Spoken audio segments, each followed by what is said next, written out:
Here we go. Here we go. Kids, get your popcorn now.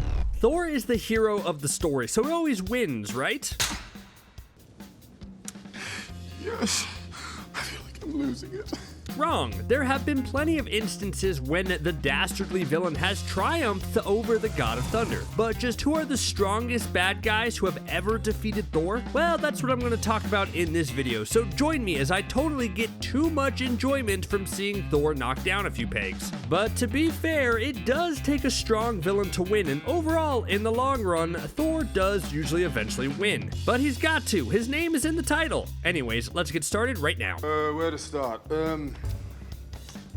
Gorr the God Butcher is the latest villain to plague Thor in live action, with his dark gray color tones totally clashing with the retro 80s vibe Thor has adopted recently. And as of writing this video, the fourth Thor movie hasn't come out yet, but I'm gonna make a prediction here, everyone. Now, some say I might be a little psychic, and you might consider this a spoiler, but I'm 99.99% sure that Gorr will be defeated by the end of the movie. I know, wild idea, right? Anyways, although Gorr won't win out in the end, I'm sure he'll make Thor hurt all the way until the epic conclusion. But how much comic inspiration will there be? Because there are some battles in the comics between Gorr and Thor that are just absolutely brutal to the God of Thunder. While it's likely that Gorr and Thor will meet for the first time in the film, the comics actually have the two battle all throughout Thor's life. In fact, a young Thor first encountered Gorr when the God Butcher was up to his butchering ways and the villain got the drop on Thor. Gorr has a powerful weapon called the All Black, which is basically a symbiote, and he used this to almost end Thor's life for good. It was only because Thor was able to summon a lightning bolt and escape the Dark Tendril's grasp that he survived. Not a great opening first impression, and it set the stage for how powerful Gorr would be later on. And I also want to add that Gorr gained a pretty strong mental victory by his actions, which later caused Thor to doubt his worthiness and lose the ability to lift Mjolnir. That's a huge win. Thanos has beaten Thor both in live action and in the comics. Let's start with live action because the Mad Titan's victory over Thor is a unique one. When Infinity War opens, Thor is the most beaten down we've ever seen him. It's jarring to see the God of Thunder just a broken down mess who isn't strong enough to fight the foe in front of him. So that's a physical win for Thanos right there. But you might be saying that since we didn't see that opening fight, maybe it wasn't Thanos who knocked Thor around so much. That's unlikely, but maybe Squidward can pack a serious punch? Anyways, let's move to the end when Thor looks to be on the verge of victory. He shows up with his new Thanos chopping weapon and seemingly stops the Mad Titan from snapping his fingers. Of course, Thanos is still coherent enough to say a one-liner and then snap everyone away. We know the after result. Thor sinks into a depression and thinks he's unworthy of anything other than eating his body weight in Cheese Whiz. So I do think this counts as a Thanos victory over Thor. But if you want a more concrete example, then just take a gander over at the comics, where in the original Infinity Gauntlet storyline, Thanos used his awesome new powers thanks to the Infinity Gauntlet to turn Thor to glass and then shatter him into a million pieces. Don't worry, Thor got better.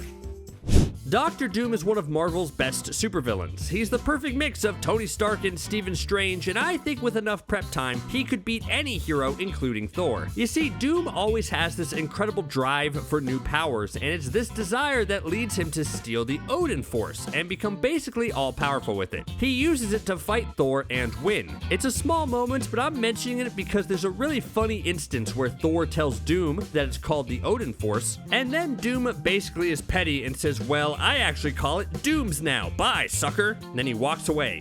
Boss move.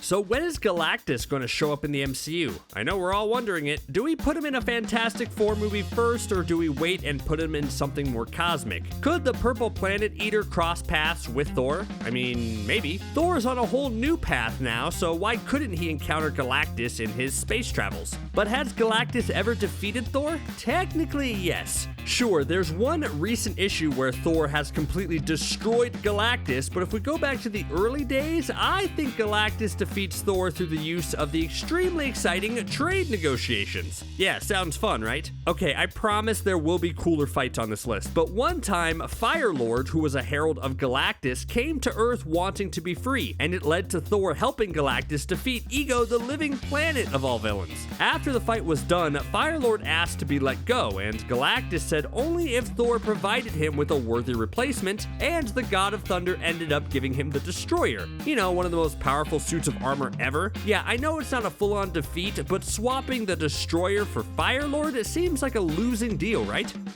There's a big question over whether Magneto can control Thor's hammer thanks to the villain being the master of magnetism, and the comics have been iffy about it. Nowadays, they make it clear that in the main universe, Odin's enchantment and the fact that it's moon metal trumps Magneto's power, and he isn't able to move it. But that wasn't always the case. An early comic had Thor and Magneto battling it out, and Magneto was able to halt the hammer in its tracks and stop it from hitting him. Without his hammer, it turned into a fist fight, and Thor actually didn't fare that well against the mutant. And frankly, I count anyone who's able to take away Thor's biggest weapon as a serious win. Not many people can do that. Magneto is one of the best villains in the Marvel Universe, and I hope that whenever the MCU reintroduces him, they make him as powerful and menacing as I know he can be. If they follow this specific comics example and have him be able to go toe-to-toe with Thor, then I think we'll be alright.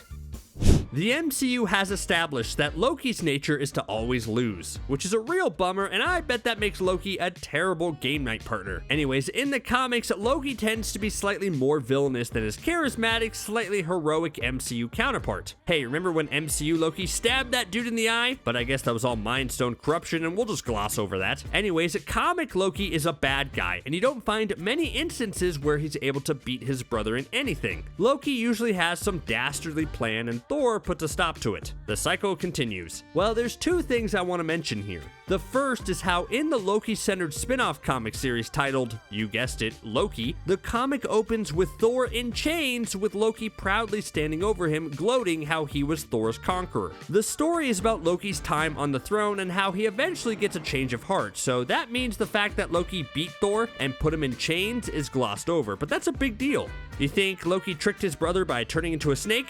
Yeah, I bet that's it. Anyways, the only other big time that Loki has flat out defeated Thor was when a spell had everyone's morality swapped, so Loki turned good and Thor turned evil. This presented a scenario where Loki became worthy to lift Mjolnir and beat up his brother with it. But that's a tricky situation because this is about the strongest villains who have defeated Thor, and Loki wasn't technically a villain during the SmackDown. But I'm counting it anyway because I like Loki. I mean, who doesn't?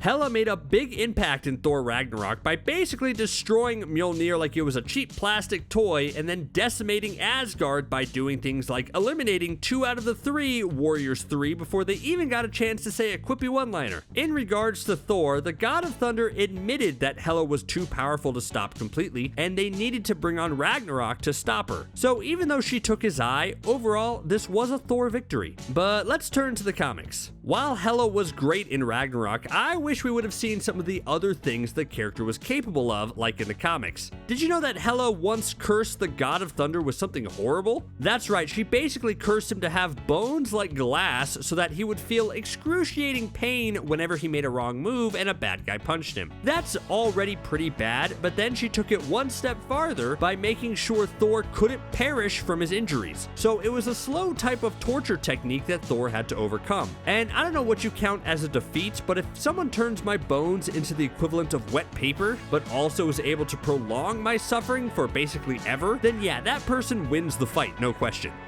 Malekith the Accursed gets a bad rap because he's one of the worst MCU villains. He's totally unmemorable in both appearance and personality, and has the unfortunate fate of being trapped in a boring movie. So add all that together and you got yourself one heaping dose of disappointment. But that's actually a shame because Malekith in the comics is brutal and is responsible for beating Thor like no one else really has. So this was during the time where Thor felt unworthy of Mjolnir because of what Fury had recently whispered to him. So without Mjolnir, Thor got a brand new axe and was better than ever, right? Wrong. The axe was clearly inferior to Mjolnir, and that was apparent when Thor fought Malekith. The Dark Elf noticed that Thor wasn't as good as he usually was and ruthlessly mocked the God of Thunder. Then Malekith was able to take Thor's own axe and chop off the God of Thunder's arm with it. Yikes. Don't worry, they replaced it shortly after with a brand new fancy metal arm that was arguably better. It made him and the Winter Soldier matching arm bros. Do you think it's at all possible that Thor loses one of his arms in the upcoming movie? I mean, I don't know what would happen if that were the case. Thor's arms are so massive that if one of them suddenly was chopped off, the whole body would be lopsided.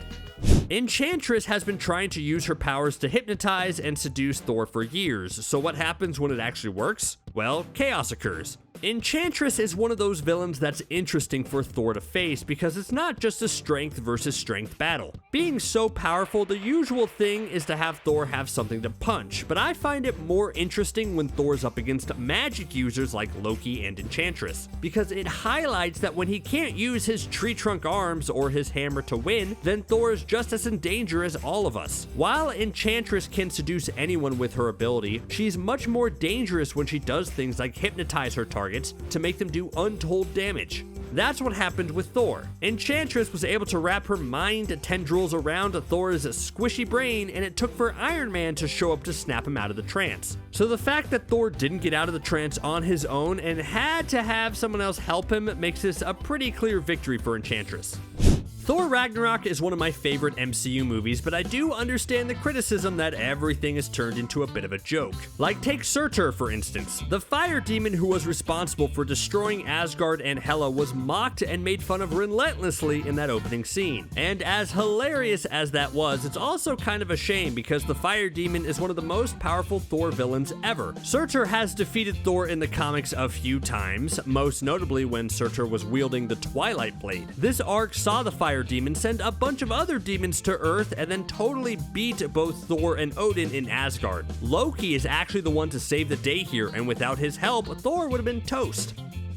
Red Hulk beating Thor has always had a bit of an asterisk to it. There are some who believe that it never should have happened. So how did the hulked out version of Thunderbolt Ross deliver an epic beatdown to the God of Thunder? Well, he took Thor to space. While the two powerhouses were fighting it out, Red Hulk revealed that he had planned a way to beat Thor. Red Hulk realized two things about the mighty Mjolnir. The first was that if Thor was holding it, then anyone could move it around. So Red Hulk used that to his advantage to grab the hammer while it was still around Thor's wrist and jumped into space. Then the villain reckoned that gravity was a major factor in the hammer, and since there was no gravity in space, the enchantment was nullified. Turns out it worked, and Red Hulk used the hammer in space to send Thor cratering into the moon. Yeah, there's always been some contention over whether this should have been allowed. Does gravity trump the worthiness clause? Well, it certainly does for Red Hulk. Scarlet Witch and Thor represent two sides of the spectrum. Thor is one of the strongest fighters, and Scarlet Witch is one of the strongest magic users, so what happens when these two face each other? Well, there's a really awesome moment in the Uncanny Avengers comic run that sees Scarlet Witch remove a mind-controlled Thor from the battlefield completely. The comic says that Wanda knows she can't beat Thor in a fist fight, which not many people can, but Thor is keeping her on her toes enough where she can't charge up a powerful spell. Thanks to an assist by Havoc, Wanda's able to charge up and unleash a devastating blast that eventually blows Thor probably to another continent. Neat. The Phoenix Force is one of the most powerful forces in the whole galaxy, and it's sometimes portrayed as a malevolent entity that's going to cause a lot of damage. It loves choosing a host for itself, but one time it decided to mix things up and choose 5 hosts, those being Cyclops, Colossus, Emma Frost, Magik, and Namor, and that group became the Phoenix 5, which does sound like the name of a 2000s alt band. Anyways, Thor knows he has to stand up to fight these new foes, and even thinks he can beat them himself, which of course goes wrong because I'm talking about it here on this list. Yeah, Thor, as strong as you are, the Phoenix Force is stronger. Molecule Man is one of the most powerful sort of villains in the entire cosmos, as he can manipulate the molecules around him, giving him control of everything. I know his power isn't as great as saying he's the God of Thunder or something like that, but that doesn't really matter with his skill set. The only way to really beat him is to get on his good side and hope he's not in a bad mood, or give him an old cheeseburger like Miles Morales did. Anyways, Molecule Man beat Thor by taking away his favorite toy. He made Mjolnir completely disappear from Thor's grip, along with other Avenger items, and then stuck him in a large squish machine of some sort. The real kicker about this is that it was back during the time when Thor still had a human secret identity known as Donald Blake, and he would turn into this human whenever he wasn't around Mjolnir. So Molecule Man taking away Mjolnir led to his secret identity being exposed to the other Avengers, who did not know beforehand, so that's pretty villainous right there. I know Deadpool isn't normally an outright villain, but in this specific story he was, so I thought it would be a fun one to end on. In the comic series titled Deadpool Kills the Marvel Universe, Deadpool, let's see here, what is he? Let me read a quick plot synopsis because I'm not sure what it's about again. Oh yeah, he kills the Marvel Universe. This evil version of Deadpool is determined to wipe out all the heroes, and he does so with ruthless efficiency. Is it logical? Not really. I mean, in one scene he puts a gun to Spider-Man's head and pulls the trigger. You're telling me that's how you beat Spider-Man? Absolutely not. Anyways, after detonating a bomb that wipes out some of the weaker members of the Avengers, Thor shakes off the debris ready to end Deadpool once and for all. Thor does what he normally does and chucks the hammer at the merc with the mouth. Well, Deadpool is able to dodge it, then put some Pym particles on the hammer to make it grow to a monstrous size on its return, and it crushes Thor permanently. Again, would this really stop the God of Thunder? Probably not, but we're having fun here. That's what counts, right? How do you think the other Avengers would have fared against these villains? Would they all have been bested, or would someone like Iron Man or Captain America or the Hulk have done better in these situations? Sometimes it's tough to tell. What do you think? Let me know in the comments below. Thanks for watching.